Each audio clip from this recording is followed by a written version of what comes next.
하나님께서 보면 이 바울이 초대교회를 바라보는 데 있어서 여러 가지 혼란스러움이 내재되어 있는 것을 바라보게 됩니다. 그리고 그것이 드러나지 않았을지라도 그것이 수면 위로 점점 올라오는 것을 바라보게 되는데, 그것이 어떠한 것이냐, 바로 영적 혼란스러움이 조금 스며져 있다는 것을 알게 되는 것입니다. 그래서 이것이 어느 때는 가만 놔두면 세력을 이루고 또한 여론을 형성하면서 하나 되어야 될 교회가 하나 되지 못하는 우를 이제 또 위험이 있기 때문에 바울이 그거에 대해서 좀 걱정하는 마음으로 오늘 본문 말씀을 쓰고 있는 것이죠. 쉽게 다시 한번 오늘 본문 말씀을 좀 풀이해 보면, 율법을 잘 모르고 예수 그리스도를 처음부터 믿는 믿음 생활을 그렇게 시작한 사람들에게 큰 문제가 되지 않습니다. 그런데 어떤 문제점이 있었냐면, 문제를 가지고 있던 사람들이 어떤 사람들이었냐면, 율법 생활을 잘 하다가, 즉 하나님을 믿는다 지칭하면서 율법을 잘 따르던 사람들이 이제 중간에 예수 그리스도를 영접하게 된 겁니다. 그러니까 은혜의 삶을 살고 있었는데 새로운 은혜의 삶을, 새로운 믿음의 삶을 살게 되는 것이죠. 성전 회당 중심의 삶을 살다가 이제 예수 중심의 삶을 살게 된 그 사람들로 인하여서 조금 문제가 발생하게 되는 겁니다. 쉽게 더 생각하게 되면, 모태 신앙으로 이 교회에, 우리 교회를 예를 들어도 되고 다른 교회도 예를 들어도 되고, 모태 신앙으로서 엄마 아빠가 교회를 다님으로써 아기 때부터 한 교회에서 성장한 사람들은 그 교회에 대해서 익숙합니다. 적응하는데 큰 어려움이 없습니다.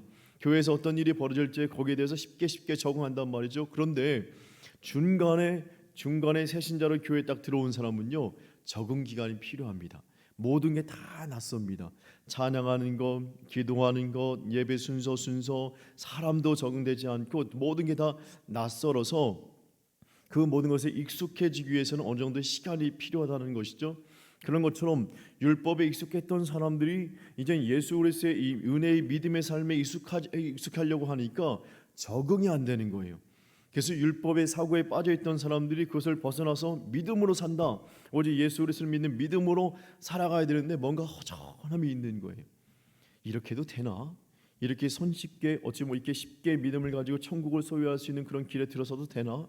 율법 조항을 지키려고 얼마 애를 썼는데, 이 율법 13가지 그 율법을 막 달달달 외우고, 막 율법 모세오경을 외우고, 그렇게 막 죽어라 살아 막 그렇게 신앙생활을 했는데, 그냥 오직 믿음? 그냥 예수 그리스도를 믿습니다, 제사함 받게 해주심을 감사합니다, 나 하나님의 자녀입니다 하고 뚝 끝나네? 이것만 있어도 천국 간다고?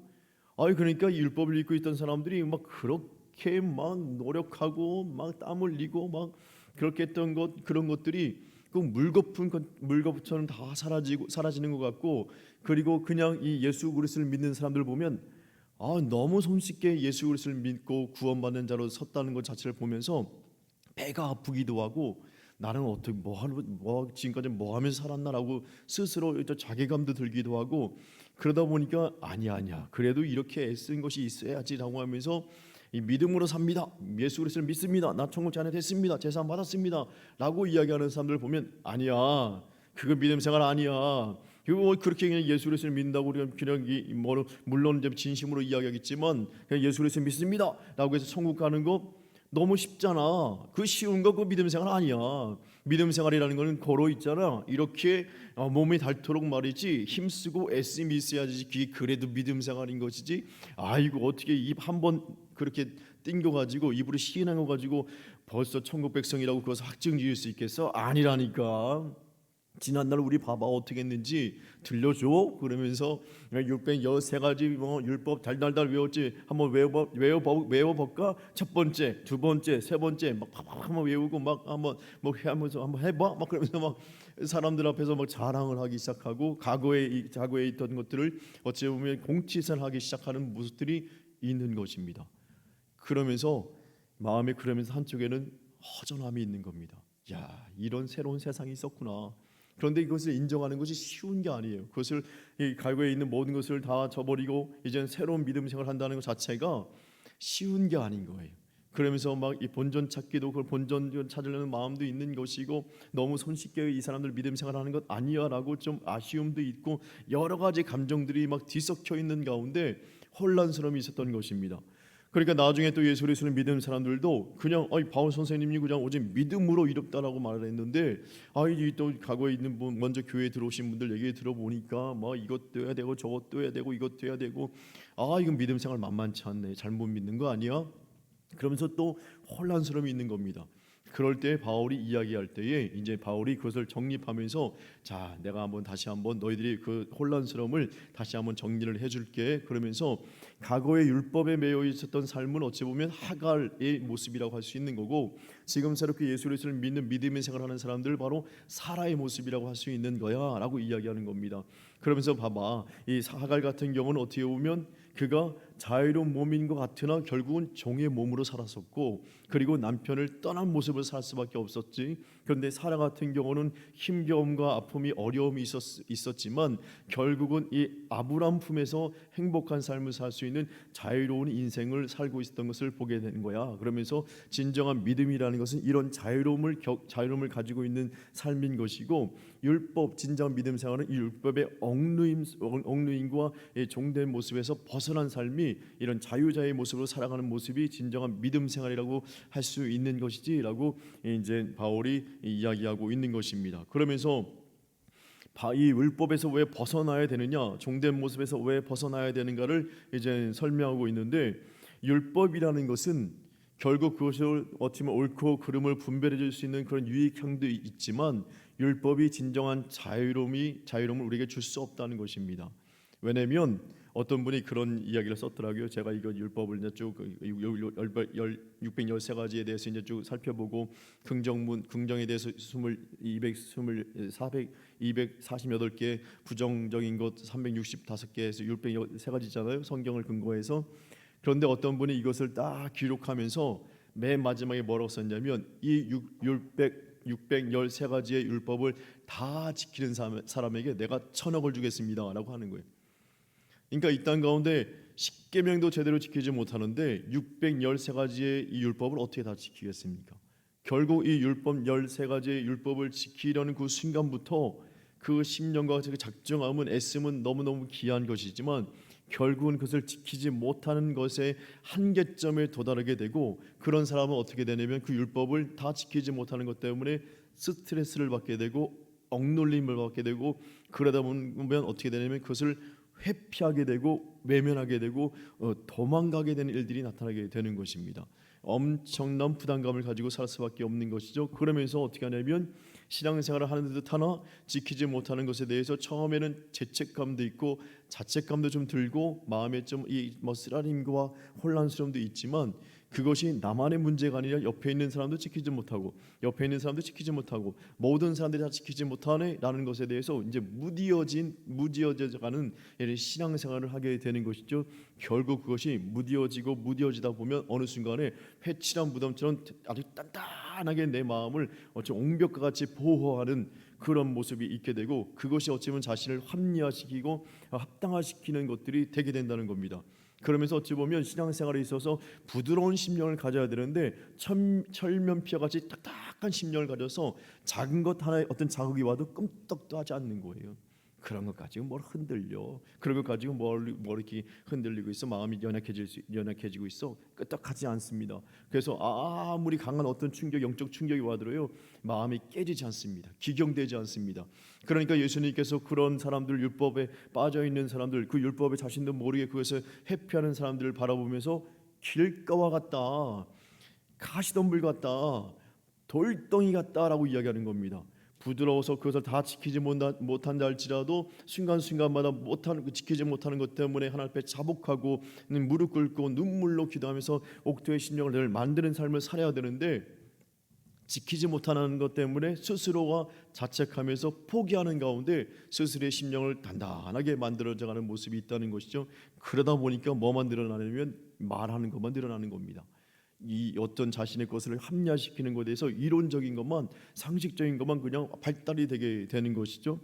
그러다 보니까 수많은 사람들이 그런 아픔을 겪게 되는 것이죠. 그러다 보니까 그 사람들의 모습이 하갈과 같이 종된 모습으로 억눌린 삶을 살고 있는 것이 율법에 속한 사람들의 모습이라고 할 수 있다. 율법에 눌린 사람이라고 할 수 있는데, 보면 사라는 그렇지 않다라고 하는 거예요. 사라의 삶을 가만히 들여다보면 사라는 이 아브라함의 본처로서 자유로운 가운데 있었고, 아브라함이 어떤 율법 조항이나 어떤 것을 집안의 어떤 가언이나 어떤 규율을 세울지라도 사라는 눌림이 없었다. 그리고 심지어 그것을 다 지키지 못한다 할지라도 거기에 대해서 자유로움이 있었고 마음에 편안함이 있는 사람이 사라였다라고 이야기하면서, 믿음의 삶이라는 것이 무엇이냐면 예수 그리스도를 믿는 그 순간에 우리의 연약함을 알게 되는 것이고, 우린 제약된 사람들이기 때문에 완벽하지 못하다는 것을 인지하기 때문에 실수하는 것, 잘못하는 것 다 있기 때문에 그것을 누구에게? 예수님께로 가지고 가서, 하나님, 예수님, 저 이렇게 연약한 몸입니다. 저 이렇게 좀 어떻게 보면 무지하는 몸입니다. 이렇게 애써도 이렇게 실수 덩어리네요. 예수님 힘 주십시오, 능력 주십시오, 용서해 주십시오라고 이렇게 회개 기도하면서, 하나님께 기도하면서 그 마음의 자유로움을 가지고 있는 사람이 바로 진정한 믿음의 사람이다. 이것이 바로 은혜다라고 이야기하고 있는 것입니다. 그러니까 율법에 짓눌린 사람들이 그 얘기를 듣는 순간에, 내 우리의 삶이 그런 삶이었지. 그렇지, 나도 모르게 그렇게 율법에 빡 빠져 있었는데 당연히 지키지 못하는 것에 대해서 하나님 앞에 나가서 그것을 아뢰는 것이 아니라 나도 모르게 회피하고 도망가고, 그다음에 그것을 외면하는 삶을 살았었지. 나를 합리하는 모습으로 살았지. 그래서 그것을 합리하기 위해서 더 큰 목소리로 사람들에게 외치고 기도하고 그렇게 보이는 외형적인 모습으로 살았었지라고 이제 그것을 깨닫게 되는 것입니다. 그러면서도 사람들 마음속에, 그럼 지난날 한 것이 다 헛수고인가? 라는 그런 아쉬움이 있지 않겠어요? 지난날 그렇게 애썼던 것들이 다 헛수고인가? 그럴 때 이제 바울이 그렇지 않다. 율법을 그래도 지켰던 과거의 모습을 가지고 있었던 사람과 그 사람이 지금 예수 그리스도를 믿는 사람들, 그리고 뒤에 예수 그리스도를 믿는 사람들이 즐거워할 이유가 있는데, 모두가 즐거워할 이유가 있는데 그것이 무엇인가? 세 가지로 오늘 본문 속에서 이야기하고 있는 것입니다. 이 즐거워할 이유가 또 우리의 동일한 이유가 될 줄로 믿습니다. 첫 번째는 바로 한번 볼까요? 첫 번째는 바로 확실한 결과가 있기 때문인 것입니다. 율법을 이해하는 데 있어서 어찌 보면 끝이 보이지 않죠. 그런데 율법을 믿는 사람들도 예수 그리스도를 믿는 그 순간에 결과가 보여지게 됩니다. 바로 천국이라는 것이 보이게 되는 거죠. 예수 그리스도를 믿는 그 순간에 천국이라는 믿음의 확실한 결실이 보이게 되는 것입니다. 율법에 빠져 있을 때, 율법을 쫓아갔던 그 인생은 613가지를 지키는데 할 수 없는 것들이 너무 많으니까 끝이 없는 거예요. 할 수 있는 것을 찾아 나서면 이거 한번 좀 했다 싶으면 또 다른 율법이 또 있고, 다른 율법을 또 했다 하면 또 다른 율법이 있고, 그것을 피했다 싶으면 또 다른 것들이 있고, 그래서 끝이 없는 방황하는 삶을, 어찌 보면 심정 방황하는 삶을 살았는데, 예수 그리스도를 다 믿는 그 순간에 세상에 끝이 있는 거예요. 결과가 있는 거예요. 기도의 결말이 있는 거예요. 우리 신앙생활의 결말이 있는데 그것이 바로 천국이라는 것입니다. 그리고 기도하면 분명히 응답받는다는 역사도 나타나게 되는 것이죠. 그래서 성경 곳곳에 바울이 이야기합니다. 그 모든 수고가, 과거에 했던 수고든 현재 했던 수고든 미래에 할 모든 믿음의 신앙생활의 수고가 헛되지 않다라고 이야기하는 것입니다. 그것을 무엇이라고 이야기하냐면 바로 오늘 본문 말씀 속에서는 유업이라고 이야기하는 것입니다. 너희들 손에 붙잡을 유업이 있다, 결과가 있다. 그러니까 지금까지 모든 신앙생활이 결코 헛되지 않다라고 이야기하니, 과거의 율법에 매여 있던 그 사람들, 다시 회개 자복하고 주 앞에 돌아온 사람들, 예수 그리스도를 믿는 모든 사람들이, 그 갈라디아에 있는 모든 교인들이 즐거워할 수밖에 없습니다.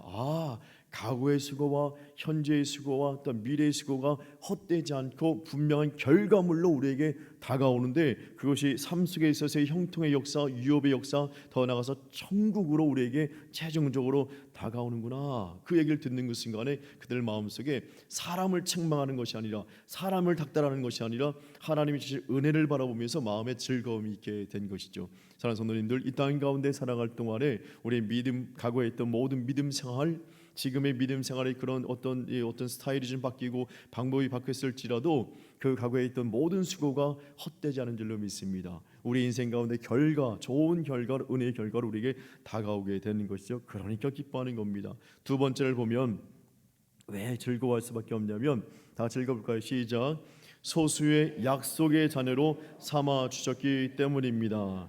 본문 말씀 4장 27절 후반절과 28절을 읽게 되면 다 같이 한번 읽어볼까요? 시작.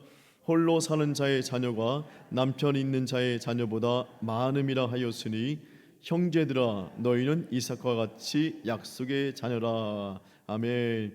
그러면서 이제는 그 어떤 율법이나 세상 속에 빠져 있는 사람들의 형통을 바라보면서 부러워하지 말라고 이야기하거든요. 그러면서 이야기하는 겁니다. 이 아브라함에게는 부인이 세 명이 있었습니다. 첫 번째는 사라가 있었고요. 두 번째는 하갈이 있었습니다. 세 번째는 바로 구두라라는 여인이 있었습니다. 그런데 이 아브라함과 함께 있었던 사람은 사라였습니다. 끝까지 죽을 때까지. 하갈, 나중에 이 이스마엘이 13살 정도 됐을 때 집에서 떠나보냄을 당합니다. 홀로 있는 여인이었습니다. 오늘 본문 말씀이 얘기하죠. 홀로 사는 자의 자녀. 그리고 구드라도 나중에 어떻게 되냐면 나중에 구드라도 나중에 자녀들이 어느 정도 태어나도 좀 있을 때에 이삭이 성장할 때 그 구드라와 자녀들을 다 내쫓습니다. 그래서 그 사람도 홀로 사는 자녀들이 됩니다. 그런데 그 자녀들이 어떻게 되냐면 생각보다 이 사라와 아브라함의 자녀는 이삭이었잖아요. 그 다음에 이삭이 20년 동안 자녀가 없었습니다. 40살에 결혼해서 60살, 이제 20년이 지난다 60살이 돼서야 아기를 낳는데 두 명밖에 못 낳습니다. 에서와 야곱밖에 낳지 않죠. 그다음에 에서와 야곱이 나중에 장성할 때에서 30대 정도 넘어서 또 장가를 가니까 결혼해서 최소한 몇 년 동안을 아기가 없다고 인원이 두 명밖에 없었냐면 40살에 결혼해서 최소한 한 40년 정도 50년 정도는 아기가 없었던 거예요. 아기가 없는 가운데 최소한 못해도 50년 동안 아기가 없어요. 그런데 세상에 남편 없는 그 하갈 자녀들과 구두라의 자녀들을 보면 얼마나 왕성한지 몰라요. 뒤편에 이 창세기 22장 그 뒤편을 쭉 보면 그 자녀들이 에서의 자녀들이 얼마나 막 바글바글하고 에서의 자녀가 아니라 그 이스마엘 자녀가 얼마나 바글바글하고 나중에 또 이제 있지만 더 나가서 막 구두라의 자녀들이 얼마나 많은지 막 했는데요.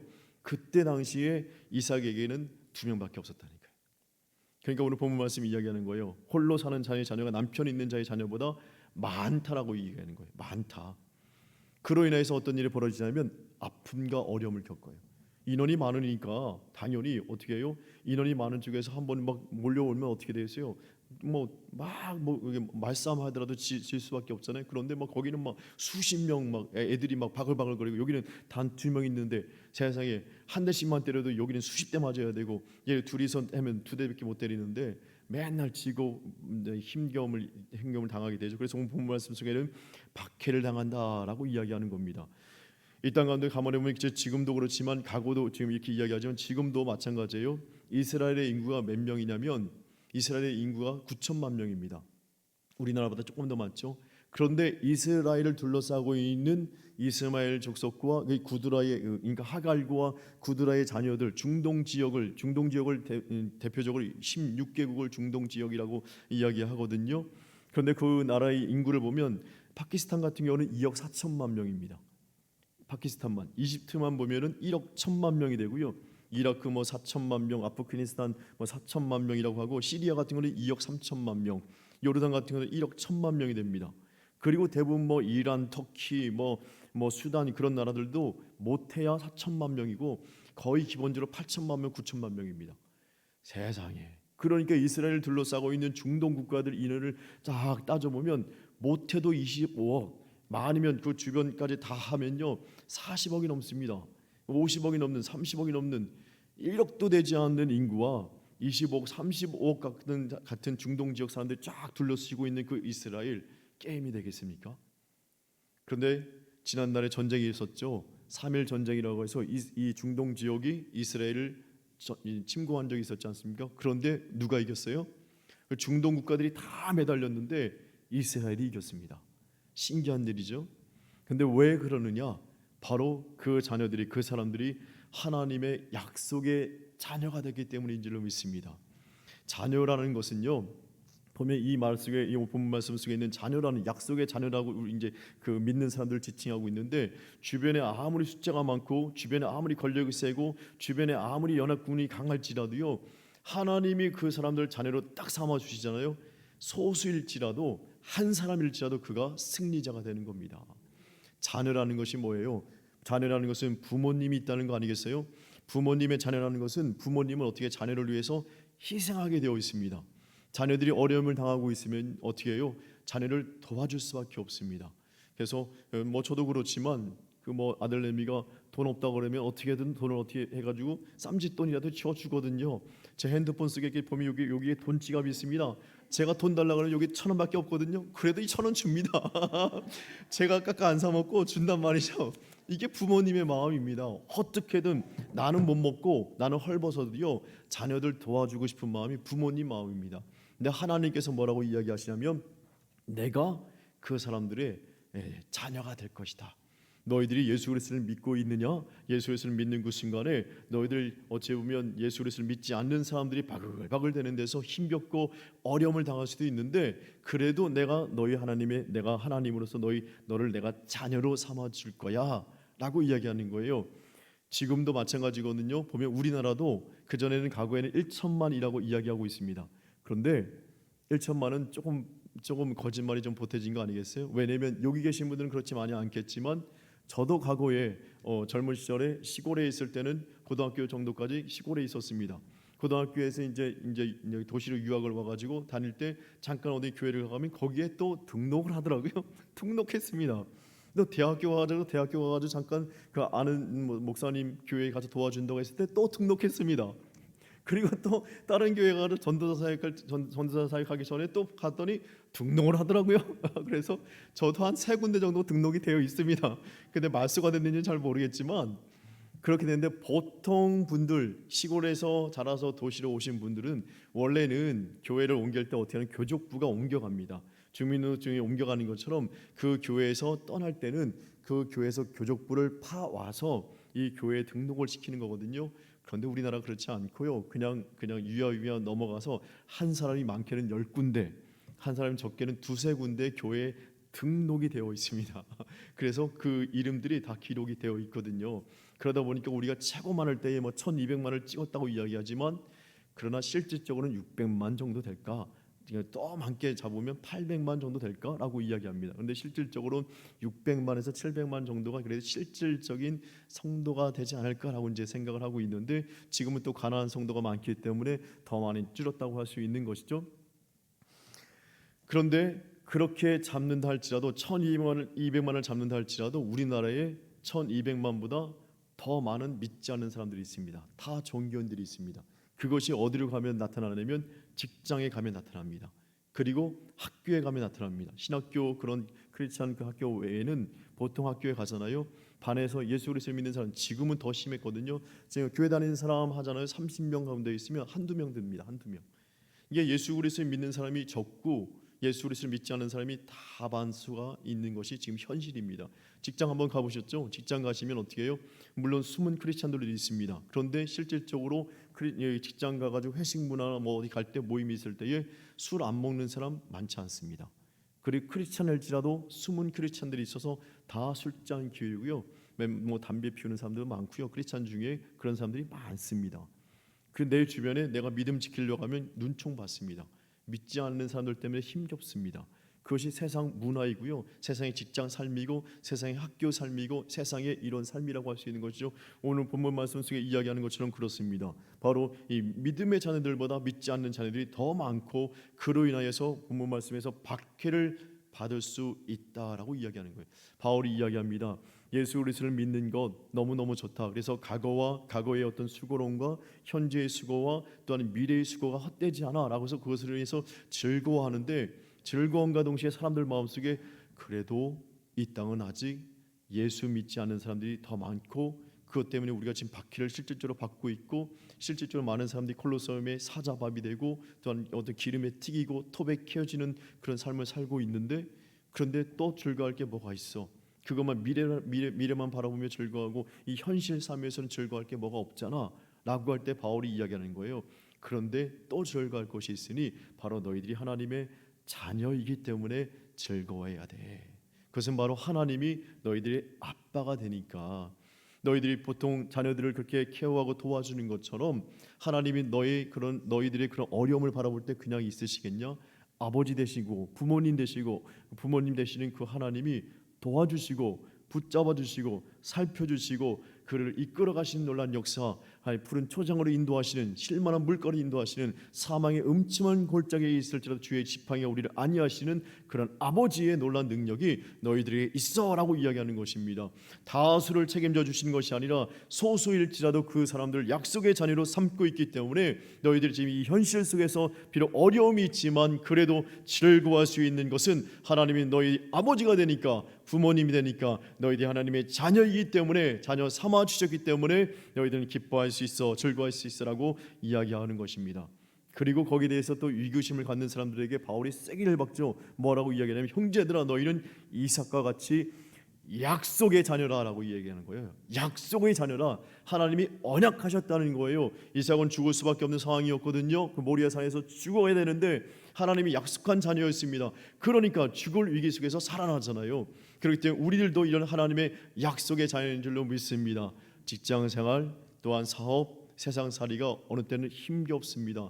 목숨의 위기, 삶의 위기가 사업이 망하기도 하고 직장에서 퇴직당하기도 하고 또한 삶의 공고한 가운데 있을 수 있는 그러한 삶을 포기할 정도의 어려움이 있을 수도 있죠. 그런데 하나님의 자녀, 우리 하나님의 자녀가 되고 하나님 우리의 부모가 되기 때문에 우리는 살아나게 될 줄로 믿습니다. 그래서 즐거워라고 이야기하는 것이죠. 그래서 마지막 우리가 또 즐거워할 이유가 있습니다. 바로 세 번째, 시작. 우리는 하나님의 은혜로 살아가게 하셨기 때문입니다. 아멘. 그래서 이 모든 것을 지칭하면서 뭐라고 이야기하냐면, 바울은 이야기할 때 이것이 다 하나님의 은혜다라고 이야기하는 거예요. 이것이 다른 사람에게 주어지는 것이 아니라 이렇게 하나님을 믿는 사람, 예수 그리스도를 믿는 사람에게 주어지는 것이니까 이는 하나님의 은혜로 살아가기 때문에 우리가 이렇게 즐거워하고 기뻐하는 삶을 살게 되는 것이다. 그래서 누군가가 이야기했듯이 기적이 상식이 되는 삶이 바로 우리 믿음의 사람들의 삶인 줄로 믿습니다.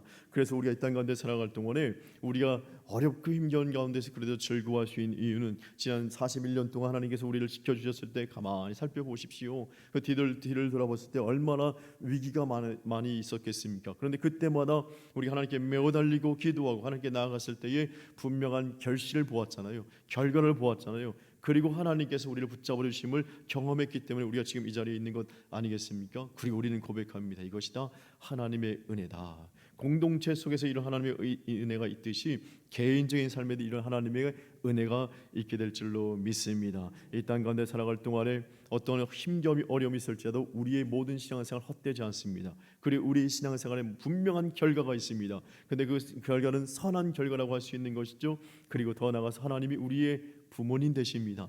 우리는 하나님의 자녀이기 때문에 하나님의 돌보심 속에 우리는 거할 수밖에 없어서 힘겹고 어려움이 있을지라도 결국 거기에서 건진받는 하나님의 은혜 속에 우리가 거하게 될 줄로 믿습니다. 이 은혜 속에 바울이 선포한 이 즐거움이 우리의 즐거움 되시기를 주님의 이름으로 축원합니다. 아멘.